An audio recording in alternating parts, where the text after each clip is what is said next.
महफिल के संयोजक आदरणीय रामलाल रावत जी, हमारे बीच में छप्पूलाल गौतम जी जो हमारे आजाद समाज पार्टी के ब्लॉक संगठन मंत्री हैं, और यहाँ की पूरी टीम, इसमें कथावाचक सोनू गौतम जी, उनकी पूरी टीम और आयोजक कमेटी जो आयोजक समिति के अध्यक्ष, उपाध्यक्ष, महामंत्री, प्रचार मंत्री, संगठन मंत्री इत्यादि जो भी हैं, उनका तहे दिल से हार्दिक वंदन अभिनंदन करते हैं।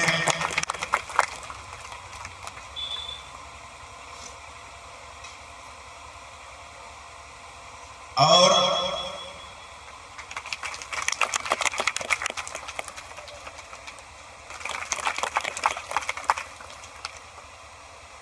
आप लोग 5 दिवसीय बुद्ध ज्ञान वर्षा का कार्यक्रम सुन रहे हैं।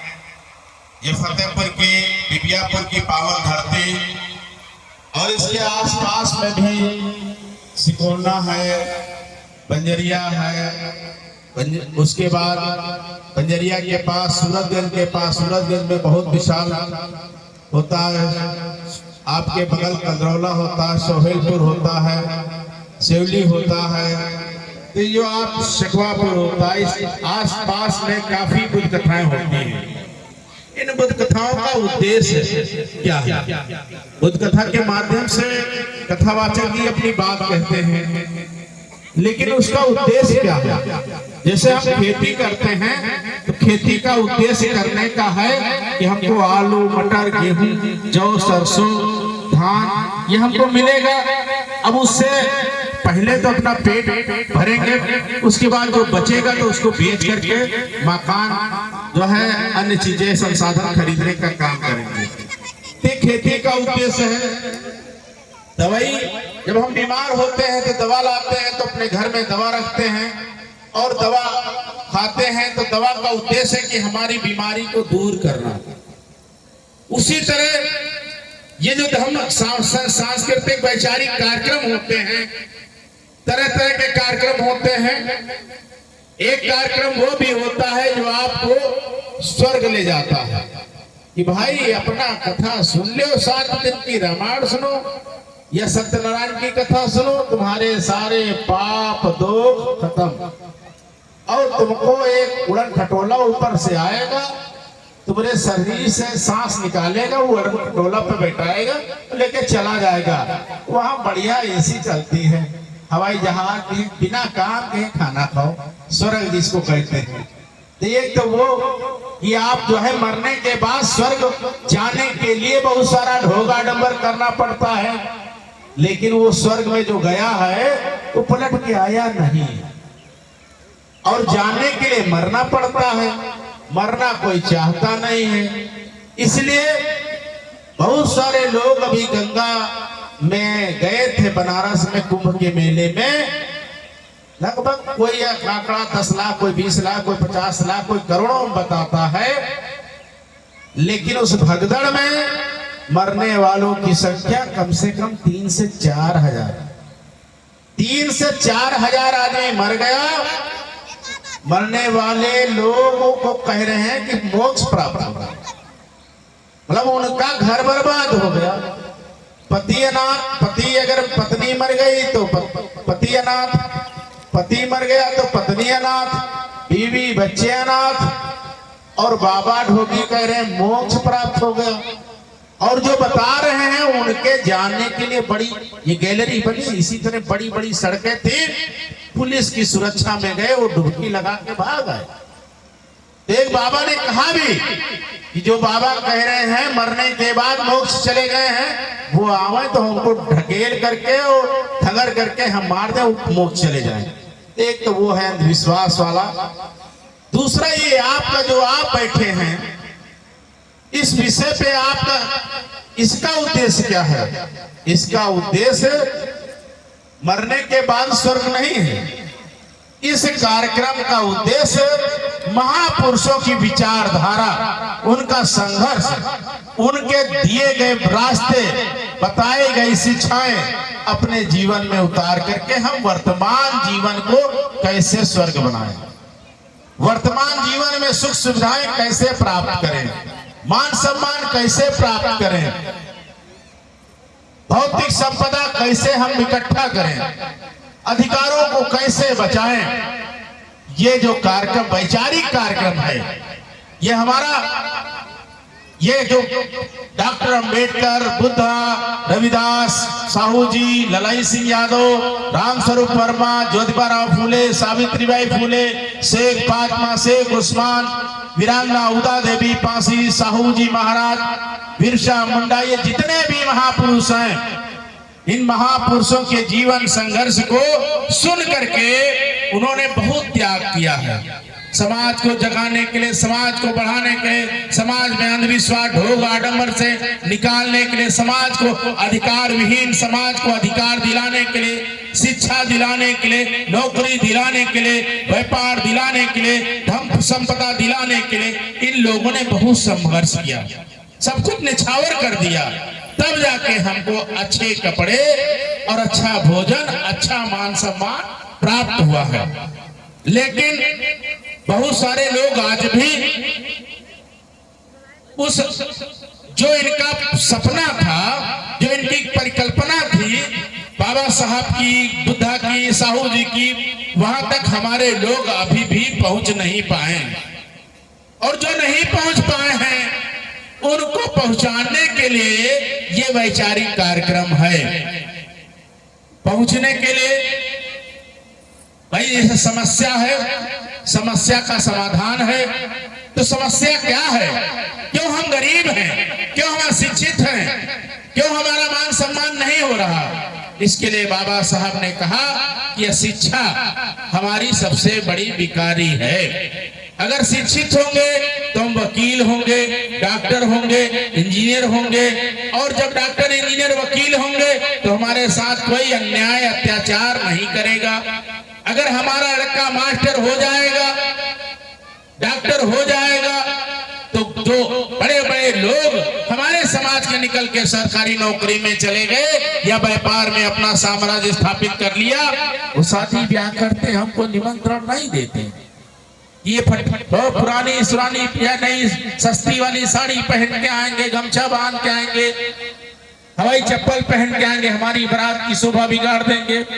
अपने पाले हुए कुत्ते को 20,000 रुपए के कुत्ते को दूध बिस्कुट खिलाएंगे, लेकिन रिश्तेदार को जो दूध की चाय पिलाने में नानी मरती, तो वो इसलिए हमको सम्मान नहीं देते हैं। तो हमको भी उसी लाइन में खड़ा होना है। बाबा साहब ने सबके लिए रास्ता खोला। का चमार, का पासी, का नट, कंजर, बढ़िया, कुर्मी, काची, हेर, गड़दिया, तेली, तंगोली, नाई, भुजी, कहार, साग, सैनी, मौर्य, कुशवाहा, जितनी बिरादरी हैं, हिंदू धर्म किराने की दुकान है, वो धर्म नहीं है, किराने की दुकान है। किराने की दुकान में किराना नहीं मिलता है, सब कुछ मिलता है। इसी तरह हमारे धर्म में हिंदू नहीं मिलेगा, सब कुछ मिलेगा। इसलिए बाबा साहब आज ही जाकर के कुत्ते की पूंछ है, निकाल चाहे जितना सीध करो, चंगुली में डाल दो, 20 साल बाद फिर निकालो, फिर टेढ़ी। इसलिए बाबा साहब आज होकर के बौद्ध धर्म की ओर गए कि हमको नया रास्ता चाहिए। जिस रास्ते में दलदल है, वो दलदल से हम नहीं निकल सकते हैं। उस रास्ते को छोड़ करके दूसरे रास्ते से चला जाए मंजिल तक पहुंचने के लिए। तो बाबा साहब 2 वर्ष 11 माह 18 दिन में एक संविधान लेकर गए। उस संविधान में हमको बोलने की आजादी, हमको पढ़ने की आजादी, हमको नौकरी करने की आजादी, और मनुष्य का जीवन 100 साल है, 60 साल है। अगर बीमार ना हुआ तो 60, 70, 80 साल तक, 100 साल तक जिएगा। उस उम्र में 20 साल मनुष्य की पढ़ने की है। अगर हम 20 साल अपने बच्चे को मन लगा करके अंधविश्वास, ढोंग, आडंबर और शराब के पैसे को, बीड़ी सिगरेट के पैसे को बचा करके अपने बच्चों को पढ़ा दें, तो हमारा बच्चा भी डॉक्टर बन जाए, हमारा बच्चा भी मास्टर बन जाए, हमारा बच्चा भी वकील बन जाए। यही बाबा साहब का सपना था। बाबा साहब की 4 संतानें कुर्बान हो गई। गंगाधर खत्म हुआ, हिंदू खत्म हुई, रमेश खत्म हुआ, राजरतन खत्म हुआ, किसी को कफन नहीं दे पाए, किसी का दवा नहीं करा पाए, किसी को देख नहीं पाए, किसी का अंतिम संस्कार नहीं कर पाए। तो बाबा साहब अपने बच्चों को कुछ नहीं बना पाए, केवल पढ़ते रहे कि दुनिया में जो समाज में देश में जो है छुआछूत भेदभाव है, जो हमको पढ़ने की आजादी नहीं है, हमको हम पढ़ लें तो हमारी जबान काट दीजिए, सुन ले तो कान में सील डाल दिया जाए, हम दिन में चल नहीं सकते हैं, दूध दही घी खा नहीं सकते हैं, अच्छे कपड़े पहन नहीं सकते हैं, घोड़ी पे बारात नहीं निकाल सकते हैं। ये सारे अधिकार बाबा साहब दिलाने के लिए अपने 4 बच्चों को कुर्बान कर दिया, 4 बच्चों को कुर्बान कर दिया। अगर वो चाहते तो 32 डिग्री पाने के बाद अमेरिका में सुप्रीम कोर्ट के जज होकर अता दौलत पैदा जो है पा सकते थे, आलीशान मकान, हजारों बीघे का फार्म हाउस होता। लेकिन बाबा साहब ने ये यहाँ पर बैठे हुए लोग या इस गांव, इस देश में रहने वाले लोगों के लिए उन्होंने 4 बच्चों को ठुकरा दिया, उन्होंने आलीशान बंगला ठुकरा दिया, विदेश की नौकरी ठुकरा दिया। इसीलिए तो बाबा साहब को आज की डेट में हम लोग सबसे बड़ा, सबसे ईट अधिकारों का देवता मानते हैं। देवता मतलब देने वाला, सबसे बड़ा अगर कुर्बानी किसी ने किया है तो बाबा साहब ने किया है, बुद्धा ने किया है, रविदास ने किया है। इसीलिए इन चित्रों को लगा करके हम फूल माला डालने का काम करते हैं, हम मोमबत्ती अगरबत्ती लगाने का काम करते हैं। लेकिन क्या मोमबत्ती अगरबत्ती लगाने से, फूल चढ़ाने से, कथा सुनने से ही सारा कल्याण हो जाएगा? अगर इससे कल्याण होता तो दवा आप डॉक्टर के यहाँ से ले आइए, जांच करा लीजिए, ताक में रख दीजिए, अलमारी में रख दीजिए, दवा खाइए ना तो क्या फायदा होगी? फिर डॉक्टर के यहाँ जाइए 8 दिन के बाद, डॉक्टर साहब आपने दवा दिया था ठीक नहीं हुआ। डॉक्टर साहब पूछेंगे दवा खाई? सुबह खाई, दोपहर खाई, खाली पेट खाई, गर्म पानी के साथ खाया, ठंडे? तो डॉक्टर साहब दवा तो वह ताकत में रखी रह गई, दवा नहीं खाए, ले गए थे अगरबत्ती मोमबत्ती लगा रहे थे। तो अगरबत्ती मोमबत्ती लगाने से बिना दवा हमारे पेट में परहेज के साथ गए फायदा नहीं हो सकती है। तो बाबा साहब की कथा भागवत सुनने और मोमबत्ती अगरबत्ती लगाने से भी कल्याण नहीं होगा।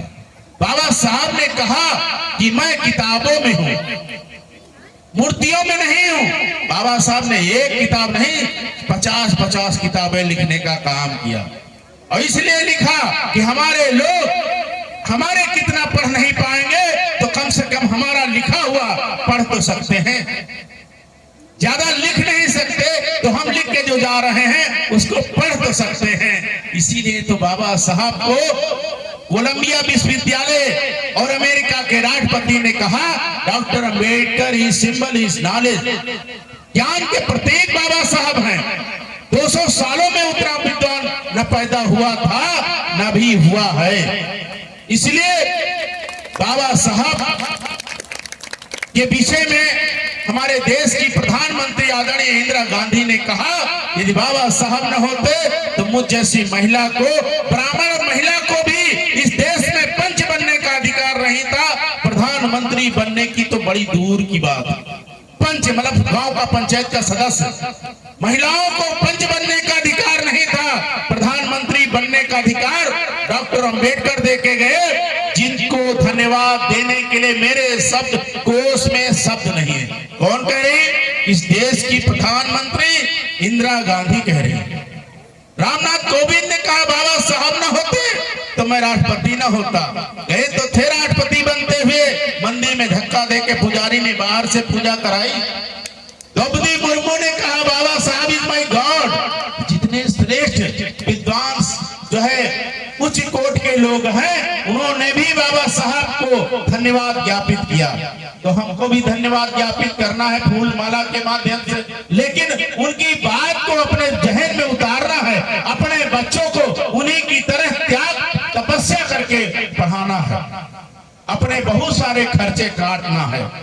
खर्चे का मतलब तिलवा व्रत रखते हैं, करवा व्रत रखते हैं, भैया दूज रखते हैं, इससे न किसी की उम्र बढ़ने वाली नहीं, भूखे रहते हैं पैसा खर्च करते हैं, इससे उम्र बढ़ने वाली नहीं।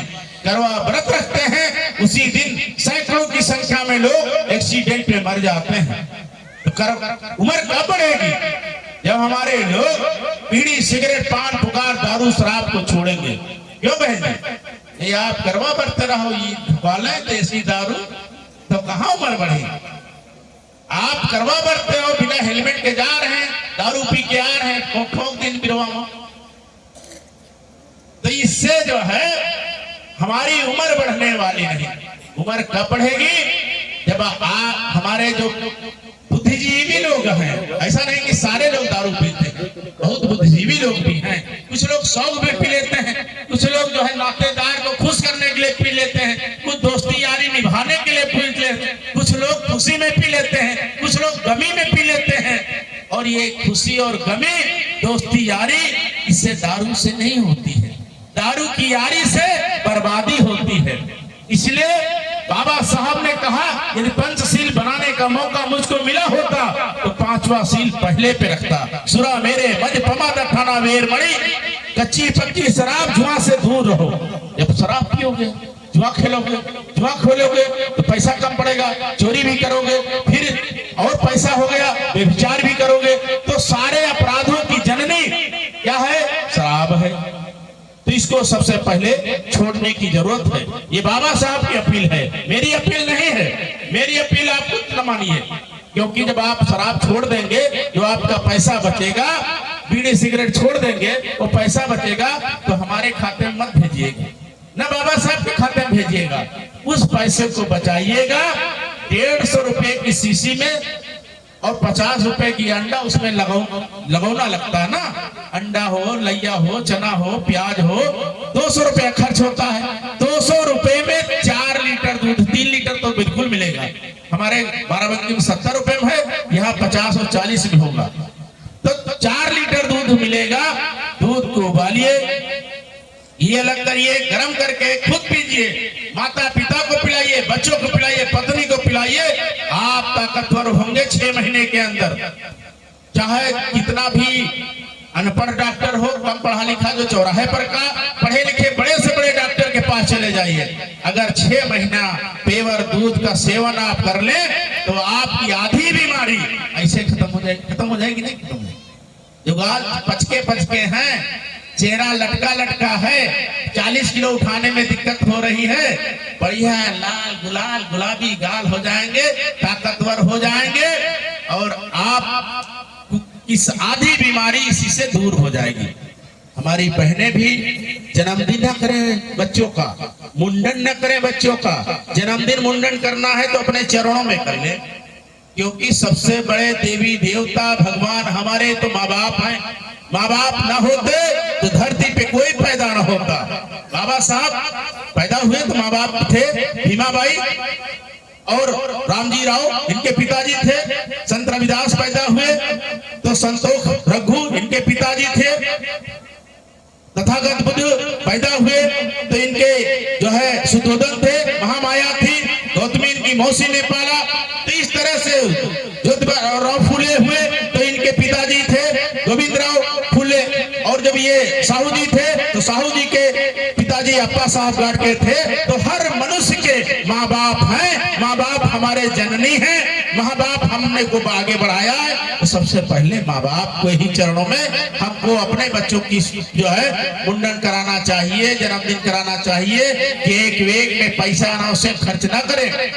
एक बच्चे में के जन्मदिन में 5,000 खर्च करते हैं, 3 बच्चे हैं 15,000 खर्च करते हैं, और 3 लाख रुपया जो है 20 साल तक खर्च कर सकते हैं। और 3 लाख रुपया अगर अपने बच्चों को पढ़ाने के लिए प्राइवेट स्कूल या सरकारी स्कूल में किताबें कापी लेकर के पढ़ा दें तो 20 साल के बाद इसी तरह दहाड़ता हुआ कोई एक हरिनंदन सिंह गौतम वकील बनेगा, कोई डॉक्टर सरोज कुमार गौतम जैसा जो है डॉक्टर बनेगा, कोई शिवरन जैसा जो है व्यवसायी बनेगा, इस तरह से सोनू गौतम जैसा गायक बनेगा। नहीं तो अगर हमने जन्मदिन मुंडन करते रहे, कोनो कहे सुने माँ बाप मर गवा का जो है पंचायत करते रहे, रही भात खाते रहे, खिलाते रहे, तो उसके बाद बासी रोटी ताजी रोटी बांध के फतेहपुर में, बिशुनपुर में 500-300 रुपए में बिकने के लिए तैयार रही है। उससे ज्यादा हमारी हैसियत नहीं है। जो बाबा साहब ने अधिकार दिया वो धीरे धीरे अधिकार खत्म हो रहे हैं। तो ये अधिकारों की जो है पंचायत है, ये अधिकारों की गाथा है। हमारे महापुरुषों पे जो दुख कष्ट घटा है उसकी चर्चा हो रही है। महापुरुष तो हमारे लिए सब कुछ अपना सुख न्याय नींद जो है छोड़ करके हमारे लिए तो रास्ता देकर गए। हम उस रास्ते पर चल करके अपने मंजिल तक पहुंच रहे हैं कि नहीं पहुंच रहे हैं, ये हमारा विषय है। अगर हम नहीं पहुंच रहे हैं तो इनका दोष नहीं है। ये फोटो लगे हैं, इनका दोष नहीं है। हर समय है, वो समय निकल जाएगा। तो का कहते हैं का बरसे जब कृषि सुखानी। अगर हम 35 साल के हो गए तो हमको जो है बूढ़ सुगा का पढ़ाया न मिली, समझ रहे हैं। तो इसलिए जो लोग जिम्मेदार पर्सन हैं वो बाबा साहब और महापुरुषों की शपथ लें और अपने बच्चों को पढ़ाना शुरू करें। शिक्षा ही जो है मास्टर चाबी है जो सारे समस्याओं के ताले खोल सकती है। आप लोगों ने हमारा इंतजार किया, इसके लिए बहुत बहुत धन्यवाद। क्योंकि हॉस्पिटल में एक लोग आ गए थे और उनका एक्सीडेंट हो गया था डॉक्टर सरोज जी के यहाँ, तो उसके दवा इलाज में डॉक्टर साहब थोड़ी देर लगे रहे। आफत ही है, कोई आफत पूछ के तो आती नहीं।